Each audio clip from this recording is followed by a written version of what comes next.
gracias por la invitación, doctor Cárdenas. Muy interesante estar en este escenario con diversos actores, diversas personas de la sociedad civil para contarles algo sobre el tema ambiental de la compañía y el análisis internacional de la legislación ambiental aplicable desde Drummond. Mi nombre, Amílcar Valencia, como lo dijo el doctor Cárdenas, soy el gerente ambiental de Drummond. Mi formación, soy ingeniero civil, tengo una maestría en ingeniería ambiental, fui 10 años investigador en el Instituto de Investigaciones de Geociencias, Minería y Química de Colombia, el Ingeominas, en su época floreciente, cuando se dedicaba a la investigación. Estamos hablando del año 95 al año 2005. Luego me retiré y me vine a ser profesional técnico especializado en temas ambientales en Drummond. Y de ahí pues he venido incrementando, he ido creciendo en la empresa hasta llegar a la posición que tengo. Conozco bastante sobre el tema de la minería a nivel nacional, sobre todo por mis investigaciones en Ingeominas. Y pues hay temas con los cuales hay que arrancar para empezar a segmentar bien con quién tenemos que hablar y dónde tenemos que actuar en este tema de la minería. Lo primero es que tenemos una generalización que es importante aclarar a nivel nacional, y es que la minería no es una sola, hay diferentes tipos de minería. Básicamente podemos decir que se clasifica en 3 tipos. Es la minería, la gran minería, la minería formal, la minería legal, básicamente en este país con presencia de empresas multinacionales.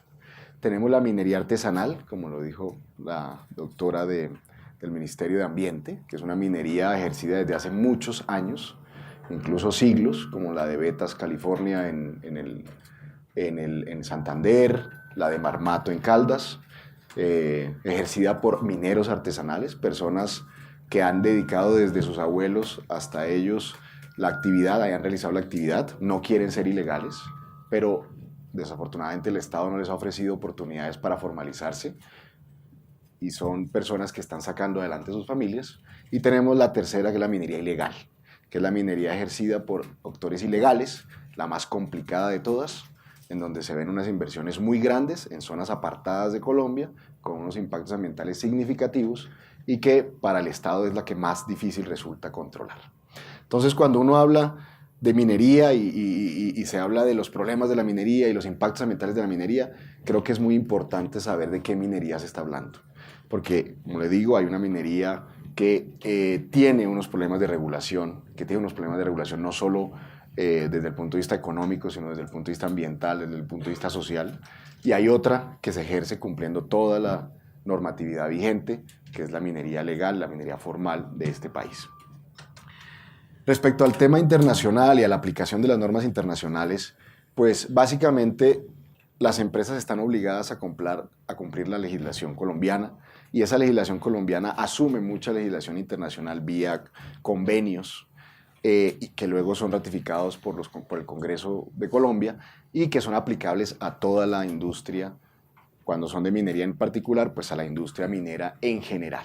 Pero desafortunadamente muchos de esos decretos, como el que nos comenta la doctora, como el decreto 4741 de residuos peligrosos o como otros decretos en los que se ha acogido Colombia, pues la minería informal y mucho menos la minería ilegal está dispuesta o tiene la capacidad para cumplirla. Entonces, en la minería formal, que es la que vengo a presentar hoy, por supuesto, toda esa legislación es aplicable, toda esa legislación internacional que se traduce en legislación nacional y que se convierte en leyes y resoluciones, pues es inmediatamente aplicada por las empresas, y todas las empresas, pues por supuesto, cumplen toda esa normatividad respecto a residuos peligrosos, respecto a biodiversidad, respecto a especies amenazadas, a especies en vía de extinción. Toda esa normatividad es aplicable totalmente y es exigida por las autoridades colombianas a esas empresas formales.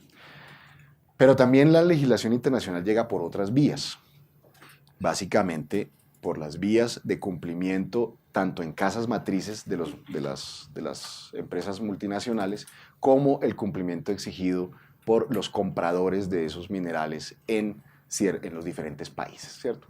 Entonces, esas empresas que están cumpliendo unas regulaciones y que tienen unos requerimientos de sus sociedades respecto no solo al producto que llega, sino a la fuente del producto, que es de dónde nace y cuáles problemas vienen de esas fuentes, pues exigen a estas empresas, a las empresas multinacionales, el cumplimiento de esas regulaciones internacionales, pero no lo puede hacer vía legal, no lo hace vía restrictiva ni vía punitiva, como lo mencionaban, sino ya lo hace vía responsabilidad, vía compromiso y vía exigencia contractual incluso, para poder ser, digamos, tenido en cuenta en sus procesos de compras.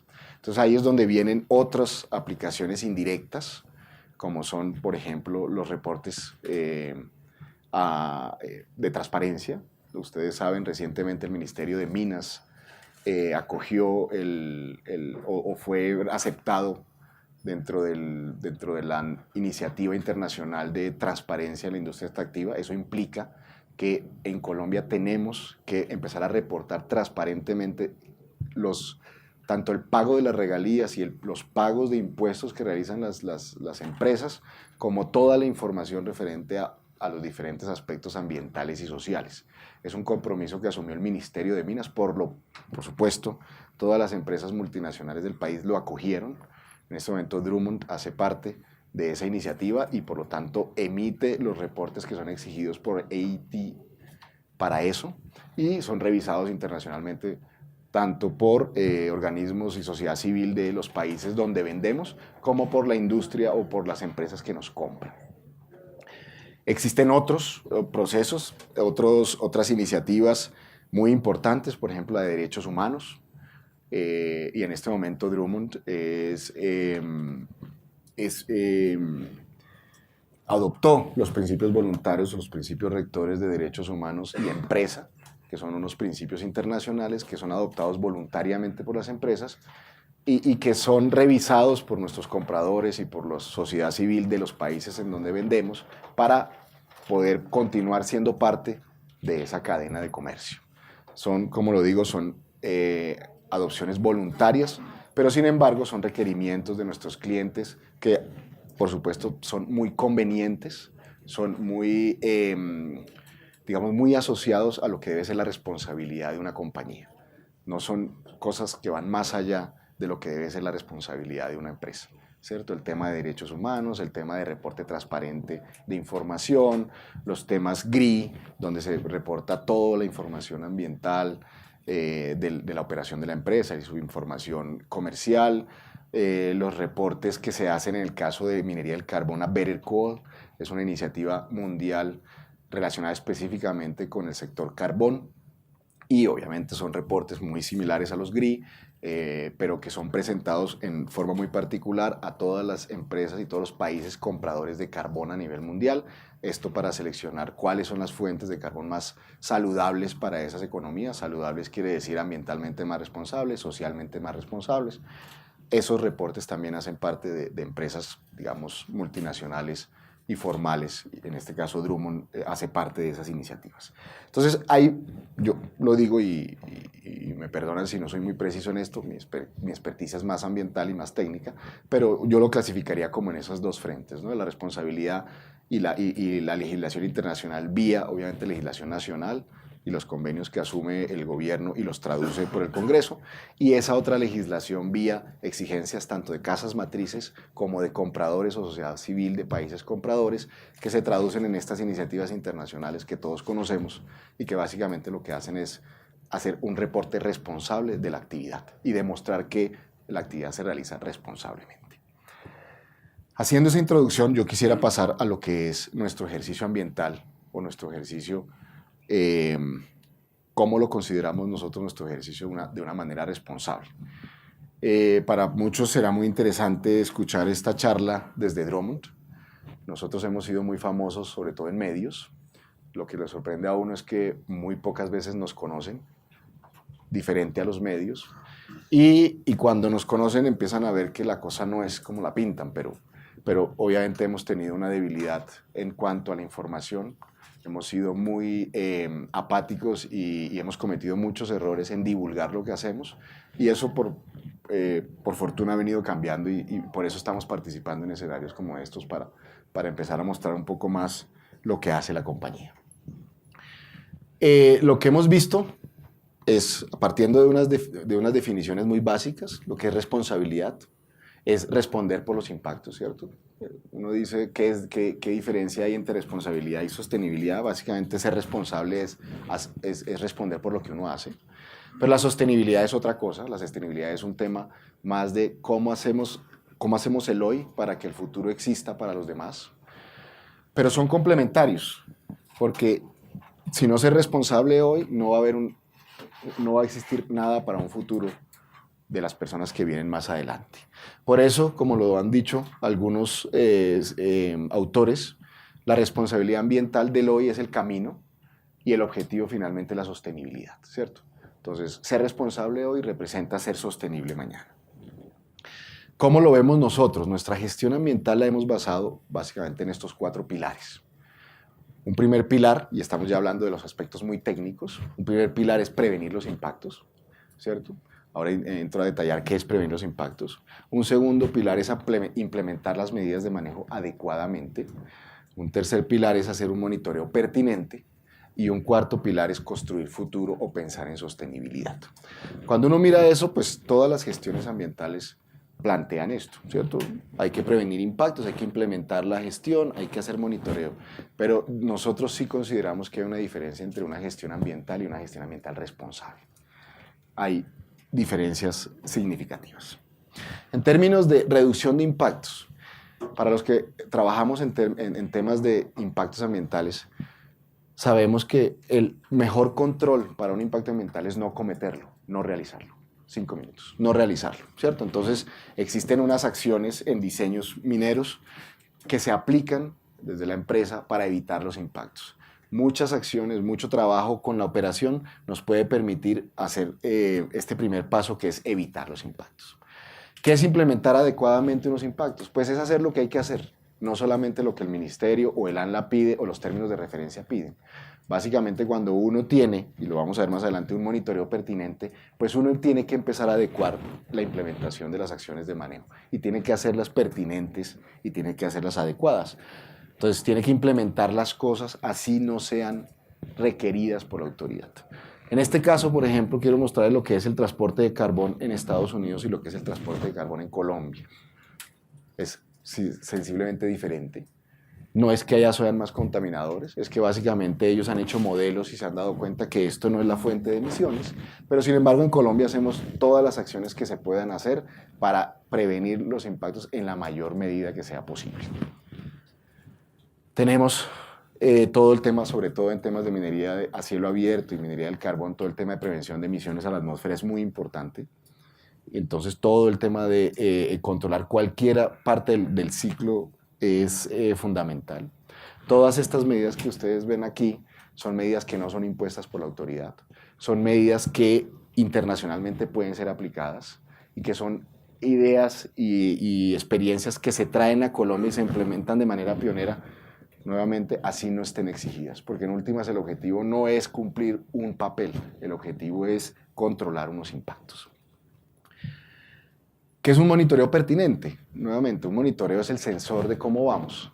Y el sensor de cómo vamos, dependiendo de cómo lo quiera uno hacer, puede ser sencillo como tomar unas muestras y remitirlas a la autoridad y cumplir. O que las muestras le digan a uno exactamente si está bien o mal para tomar acciones. Y esa es una diferencia entre un monitoreo responsable y un monitoreo simple. Ser pertinente es tener información confiable, es tener información acreditada, es contar cada vez más con equipos más exactos, más precisos. Cada vez más contar con información más puntual y más frecuente de lo que requieren incluso las autoridades.